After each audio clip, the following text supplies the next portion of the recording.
আমি ফ্রি ফায়ারকে সময় দিয়েছি, ফ্রি ফায়ার সেটার অবশ্যই আমাকে একটা মূল্য দিয়েছি। বাট আমি স্বেচ্ছায় সজ্ঞানে একটা কথা বলতে চাই আপনাদেরকে, যদিও বা এটা বলতে আমার নিজের কাছেই অনেক কষ্ট হচ্ছে। আজকে থেকে এই চ্যানেলে আমি আর কোনো ফ্রি ফায়ারের ভিডিও আপলোড করব না। আজকে থেকে আমি ফ্রি ফায়ারকে বিদায় জানাচ্ছি। আর কোনো ফ্রি ফায়ারের ভিডিও আপাতত আমার থেকে পাবেন না। এই হ্যাকগুলো কারা আনতেছে, কারা সেল করতেছে, এই হ্যাকের যে সোর্স কোডগুলো, এই সোর্স কোডগুলো আসতেছে কোথা থেকে? তো যাই হোক ভাই, যদি কোনোদিনও এগুলো ঠিক হয় তাহলে আমি হয়তো ব্যাক করতেও পারি। তাছাড়া আমি আর ফ্রি ফায়ারে থাকতেছি না, এটাই হচ্ছে আমার অফিসিয়াল স্টেটমেন্ট। আজ থেকে ফ্রি ফায়ারে কোনো ভিডিও আমার এই চ্যানেলে আপনারা দেখতে পারবেন না।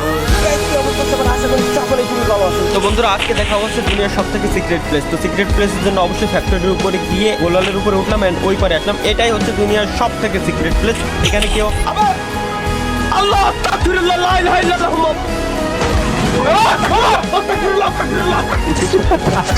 লাস্ট আমি একা সামনের দিকে গেল